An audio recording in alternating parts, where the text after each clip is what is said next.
Et ce coup de tonnerre, cher Tidiane Diao, dans la tanière, le vol des lions qui devait quitter Dakar cette nuit, annulé pour des cas suspects de Covid-19. Ah ouais, une nouvelle qui fait très peur, Nata. Les lions sont restés bloqués à Dakar cette nuit.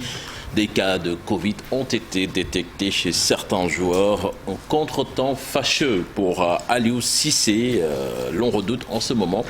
Un cluster dans la tanière à quelques jours du démarrage de la Coupe d'Afrique des Nations. Et pour le moment, la Fédération sénégalaise de football n'a pas encore communiqué sur cette question. Et les Lions ont reçu hier des mains du chef de l'État le drapeau. Et le chef de l'État qui met déjà la pression sur les épaules des Lions. Macky Sall veut la coupe et rien d'autre. Habib Faye et Younous Diatta y étaient pour nous. Cette fois-ci, le président de la République a changé de ton. La coupe est rien que la coupe, dit-il. Dans l'espoir collectif d'une victoire finale au soir du 6 février 2022. Cameroun 2021, c'est le Dembe Diakh andi coupe bi. Cette CAN reste un moment de vérité pour le football sénégalais. La plus belle page de l'histoire de la participation de notre pays en Coupe d'Afrique des Nations de football. La remise du drapeau national à l'équipe de football, source de motivation et de courage pour les Lions, prêts pour le triomphe. Très motivant, à chaque fois on vient ici pour prendre les quelques mots du président de la République. En rajouter plus, comme il l'a dit, on se bat jusqu'au bout et en même temps ramener la coupe avec nous. Nous sollicitons pour cela, Monsieur le Président, vos prières, celles du peuple sénégalais à l'unisson, afin que notre nation connaisse l'ivresse d'un grand soir de victoire en football et sur une grande compétition. Manko Indi Namli. Le chef de l'État les invite à prendre exemple sur les blessés de guerre qui ont tout donné à la nation. Faites preuve de fair play et d'esprit sportif, mais surtout faites preuve de combativité, de courage et de dignité. Pour rallier le palais présidentiel, l'équipe nationale a pris le TER de Diamniadio à la gare de Dakar pour terminer le reste du trajet à bord du bus de la Fédération sénégalaise de football. Ce mardi, les Lions quittent Dakar pour Bafoussam, leur quartier général. Ismaël Assar, lui, a finalement rejoint la tanière après la polémique liée à sa blessure, ce qui n'enlève pas du tout l'incertitude autour de sa participation à cette Coupe d'Afrique des Nations, Nata. Oui, et cher Tidiane Diao, on parle de tout à fait autre chose. Les agents de la première promotion des ASP sont contrat depuis le 31 décembre 2021. Oui, ces agents de la première promotion donc, sont actuellement dans l'incertitude totale. Et pourtant, leur insertion dans la fonction publique était annoncée en début d'année 2021. On voit cela dans cet élément signé Marcel Marron. C'est en 2013 que la première promotion a été mise sur pied pour la gestion de la sécurité de proximité. Ces membres de la promotion, dite de 2014, ont vu leur contrat arriver à terme en 2017. Le chef de l'État, Macky Sall, dans un premier temps, va prolonger leur contrat de 3 ans. En janvier 2021, le chef de l'État annonce en Conseil des ministres la prorogation de leur contrat encore d'une année, non sans donner des directives au ministre de l'Intérieur afin d'engager la réflexion sur la pérennisation du modèle des assistants à la sécurité de proximité. Et c'est dans ce sens qu'un atelier sur l'aide à l'insertion des ASP de la première promotion s'est tenu à Saly avec des mesures fermes qui ont été annoncées. Ainsi qu'après 2 jours de travail, nous avons eu énormément d'engagements. Des engagements venant des collectivités territoriales qui vont en recruter, n'est-ce pas, à partir du 1er janvier 2021.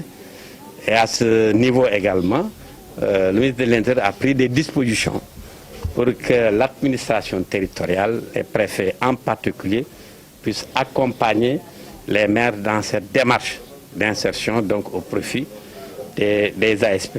Des mesures qui, jusqu'ici, n'ont jamais été matérialisées aux grandes dames de ces agents qui, à ce jour, ont vu leur contrat expirer. Et puis, des conducteurs sont prêts à braver l'arrêté du gouverneur visant à interdire la circulation des mototaxis. Ils soutiennent que ce moyen de transport est leur outil de travail, leur seul gagne-pain. En sujet signé Cheikh Diop et Pape Sangoné Mbaye. Dans ce lieu, nombreux sont les conducteurs de mototaxi à la recherche de clients. Nous sommes aux parcelles assignées.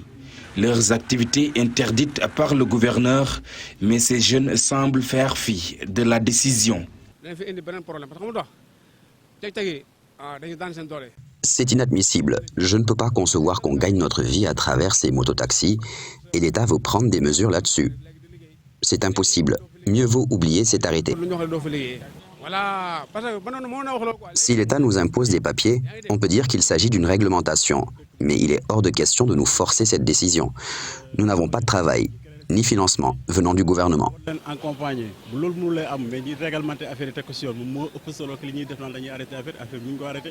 Babacar Signaté, un client habitué des mototaxis, il se dit contre l'arrêté de l'autorité administrative de la région. Le problème, c'est est-ce qu'il y a une alternative crédible?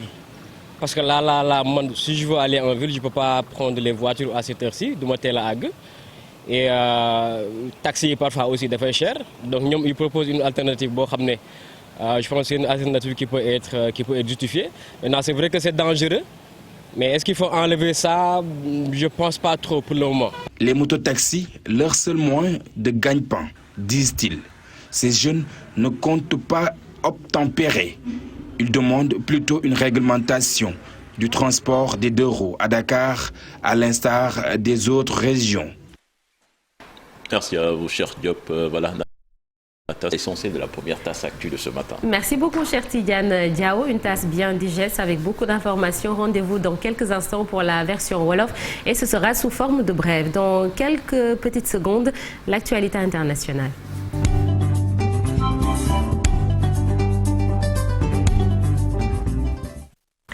Et c'est avec Ibou Diouf. Bonjour Ibou. Bonjour Sornanata, à nos très chers téléspectateurs qui nous suivent en ce moment et bonjour à toute la team. Très belle chemise également. Comme d'habitude. Hein. Oui. Apparemment, la modestie, c'est pour les faibles. Non, voilà, c'est juste pour Alors, on commence avec l'Indonésie. Ibou Diouf, des milliers de personnes ont été évacuées après les inondations à Sumatra. Ce sont donc 24 000 personnes environ ont été évacuées. 2 enfants ont été tués dans les inondations survenues sur l'île indonésienne de Sumatra et sont la conséquence des pluies torrentielles qui se sont abattues sur l'île pendant plusieurs jours. Pour les défenseurs de l'environnement, la déforestation dans cette région aggrave la catastrophe. Les arbres constituant donc une barrière naturelle contre l'eau qui dévale les collines à grande vitesse. Les inondations et les glissements de terrain sont fréquents en Asie du Sud-Est pendant la saison des pluies qui dure environ 12 mois. La junte promulgue par ordonnance la loi des finances 2022 en Guinée. Le budget prévisionnel de l'État guinéen pour cette année a été donc arrêté à plus de 26 milliards de francs guinéens, soit environ 2,6 milliards de dollars en l'absence de parlement et d'une institution équivalente. Mamadi Doumbouya a fait recours donc aux ordonnances pour gouverner. Le président de la transition a donc ainsi promulgué hier soir l'ordonnance du 31 décembre 2021 portant loi des finances pour cette année. Le budget de l'État est fixé donc en recette totale à plus de 26 milliards 600 millions de francs guinéens, soit une légère baisse, sachant que le budget de 2021 a été estimé à plus de 33 milliards 604 millions de francs guinéens. En France maintenant, Emmanuel Macron l'a évoqué dans Le Parisien, les non-vaccinés, et précise qu'il a envie de les emmerder. Le président de la République française a déclaré ce mardi dans un échange avec les lecteurs du journal Le Parisien être décidé donc à réagir ainsi, les personnes non vaccinées jusqu'au bout, en limitant pour eux autant que possible l'accès aux activités de la vie sociale. Le télescope, pour parler donc un peu de science, le télescope Webb déploie avec succès son pare-soleil de la taille d'un court de tennis dans l'espace. Le déploiement donc a eu lieu donc hier, soit 21 mètres pour un coût total de 10 milliards de dollars.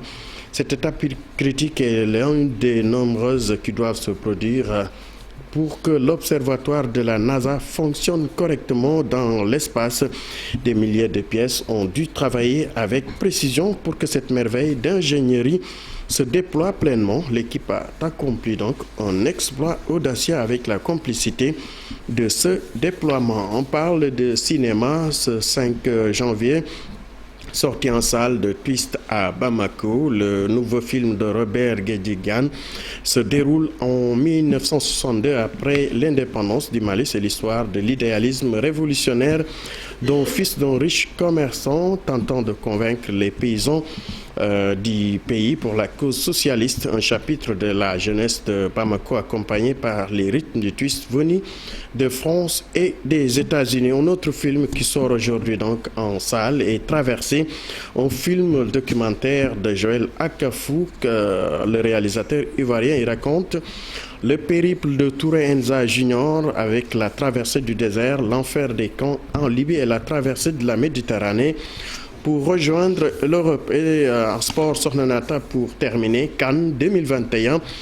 Un joli chèque pour les vainqueurs. La Confédération africaine de football a rehaussé donc la prime de victoire pour les vainqueurs de la 33e édition de la CAN. Voilà une nouvelle qui devrait motiver les 24 sélections nationales qui prendront part à cette compétition. Le vainqueur donc de la CAN percevra plus que Saka avait gagné les Fennecs d'Algérie qui avait reçu 2,882 milliards lors du sacre en Égypte. Donc cette année, la cagnotte a connu une nette amélioration sur Nonata. Voilà, c'était tout pour la version Wolof. On se retrouve dans un instant pour le français. Oui. On se retrouve dans un instant pour le Wolof. C'est ça. En tout cas, c'est une belle motivation de plus. Merci beaucoup. Le trait culturel Ibou Diouf. À tout à l'heure pour la version Wolof. Alors, on accueille Cheikh Diop pour la revue des unes des journaux.